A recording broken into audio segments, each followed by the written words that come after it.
So, got some things going on like the WNBA. You have Marina Mabrey. She just scored 53 points. Yes, she did. WNBA. Marina Mabrey just scored 53 the other day. Leading that new team, the Toronto Temple.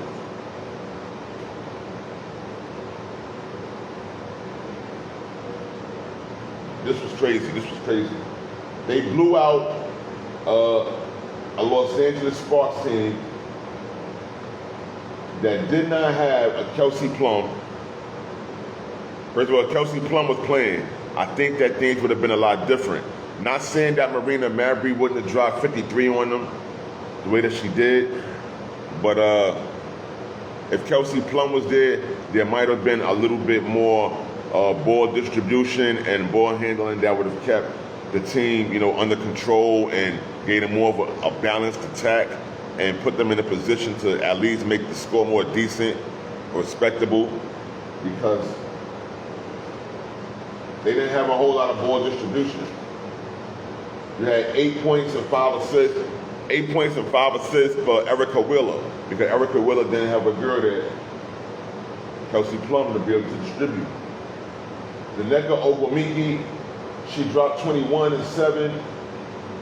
The Erica Hamby tried, but Marina Mabrey, 17 for 28 on a great shooting night. 17 for 28. Only missing 9 shots. She was on point.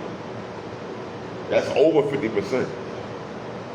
9 for 18 on threes and 10 for 12 on free throws. Marina Mabrey went ham on their ass and did what she had to do. Took over for this new Toronto Temple team, which is now 9-9. And they have a better record than the LA Sparks, also coincidentally. Because these ladies have been making noise since they entered the league. You had yesterday the Valkyrie. How did the Golden State Valkyrie get a win on Angel Reese and these women down here in Atlanta? Because Angel Reese with Jordan Canada, they've been having such a spark down at ATL and such a party that these ladies have been doing well. They're sitting at 12 and 6. They're one of the most powerful teams in the WNBA this year. They're doing better than the Fever with Caitlin Clark and the girls. They're trying to figure some things out. Caitlin Clark and them are still crying about the fouling situation and the refereeing in the WNBA. It's been 3 years. They're still crying about the fouls and the disrespect that they claim she's getting in the league, but they keep trying to promote her as the only player there in the league, or the top player, which we know is Aja Wilson. She's the top dog. Then you have a lot of other big girls in the league there doing their thing. You can't take away nothing from the likes of Skylar Diggins-Clark, Kalia Coppers. A lot of good folks that's going to develop real well. Brianna Stewart's, John Cole Joneses in the league.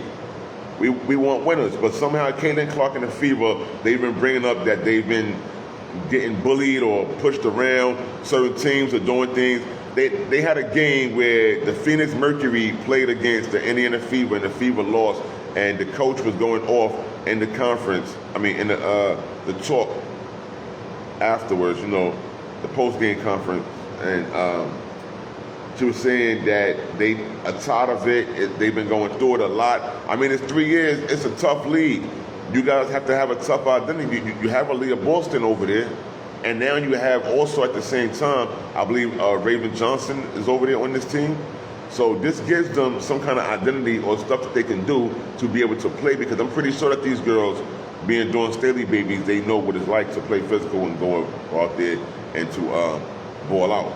So you're not going to win every game, Indiana. And there's going to be some games where you get run over. You just got to play along with what's happening and stop blaming the referees so much and stop blaming the other players play hard the way these teams are playing hard. That's all. A lot of these women are getting, pushed around and dealing with it because basketball is a physical sport. The fellas get pushed around in the men's, the women's get pushed around in the women's. There's not going to be a tap on the back and, oops, I'm trying to score, let me get out your way. No, that's not going to happen. That's not going to happen. Don't go like that. Not at all. But at this point, I'm saying Angel Reese, last night she had a double-double, 15 points, 12 rebounds, and 6 assists.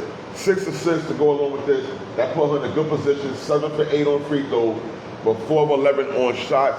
That probably made it a little different, and this was allowing these girls, Gabby Williams and Kayla Thornton and the girls, even though Kayla Thornton did not score, okay, but Veronica Burton had 10 points, so there was a lot of defense played. There was a lot of defense being played, but at the end of the night, the Golden State Valkyries, who were 12-7, they were able to edge out Angel Reese and Atlanta Dream 78-75. The rankings right now, as they may go, standings. The Minnesota Lynx are leading the West Coast with 14-4. They on a rampage over there in Minnesota. And I told you know who's over there in Minnesota on that squad, right? Olivia Miles, my girl, with Courtney Williams still. I think that Minnesota is going to be the biggest threat, if not top 2, 3 big threats in the whole WNBA, because Nafisa Collier and these women are ramped up. They still on fire from last year. And I know that they're going to really be getting crazy with it. So with them at 14-4 over the Aces, they're leading the Western Conference. The Aces are at 13-5. AJ Wilson and the women, they ain't nothing short. Dallas is having a better season this year, and they're relevant with Paige Beckers and Arike over there doing her thing.